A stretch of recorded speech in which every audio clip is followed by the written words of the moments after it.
Hi అండి. ఈరోజైతే నేను మంచిగా ఫంక్షన్స్ పార్టీస్ ఏమైనా జరిగినప్పుడు అండి దొండకాయ కొబ్బరికాయ కూర వండుతారు కదా, అలాగే సేమ్ అలాగే చేస్తున్నానండి నేను. దొండకాయ కొబ్బరికాయ కర్రీ. దానికి కావాల్సిన పదార్థాలు: దొండకాయలు ఇలాగా పొడిగా స్లైసెస్లా కట్ చేసి డీప్ ఫ్రై చేసుకోవాలండి. ఇవి ఆల్మోస్ట్ ఫ్రై అయిపోయినట్టే ఇంకండి, చూడండి.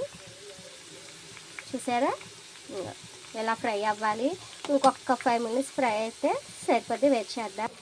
చూడండి, ఈలోగా పోపు సామాన్లు వెల్లుల్లిపాయలు 3 దంచుకుని పెట్టుకోవాలి. మినప్పప్పు, ఆవాలు, జీలకర్ర, ఎండుమిర్చి, పచ్చనపప్పు, పచ్చిమిర్చి అండ్ కరివేపాకు.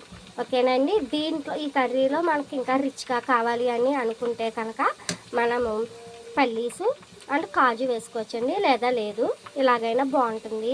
మెయిన్ ఇంగ్రీడియంట్ ఏంటంటే కొబ్బరి కూర అండి. ఇదిగో చూసారా, ఇలా మనం మిక్సీలో వేసుకుంటే ఇలా గ్రైండ్ అయిపోద్ది, కొబ్బరి కూరలాగా వచ్చేస్తుంది. అది ఈ కొబ్బరి కూర అన్నది 2 చిప్పల కొబ్బరి కూర అండి. ఈ విధంగా చేసుకోవాలి మనం. సో వెయిట్ చేద్దాం.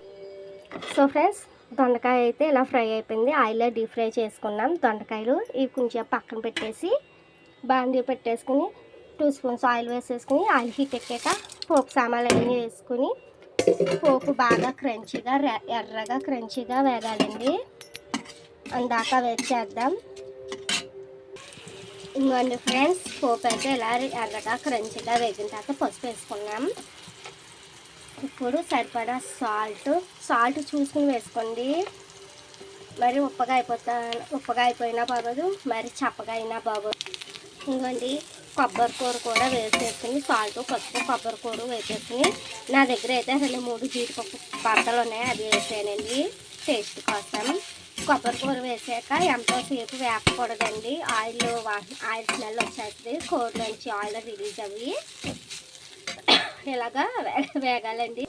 ఇలా ఫ్రై అయిన తర్వాత ఈ డీప్ ఫ్రై చేసి పెట్టుకున్న దొండకాయ ముక్కలు ఏవైతే ఉన్నాయో అవి వేసేసుకొని ఇలాగా టోటల్లీ కలుపుకోవాలి. టాస్ చేస్తున్నట్టు కలపాలండి, బాగా ముద్దగా కరిపేయకూడదు. ఇలా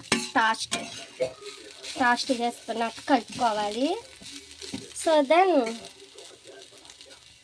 మాటల్లోనే మనం దొండకాయ కొబ్బరికాయ కూర అది ఫంక్షన్ స్టైల్లో ఏ విధంగా ప్రిపేర్ చేస్తారో ఆ విధంగానే నేను ప్రిపేర్ చేసి మన వ్యూస్ అందరికీ చూపిస్తున్నానండి. ఈ వీడియో మీకు నచ్చిందా అయితే లైక్, షేర్, సబ్స్క్రైబ్ చేసి నా ఛానల్ని వాచ్ చేయండి ప్లీజ్ ఫ్రెండ్స్. బాయ్.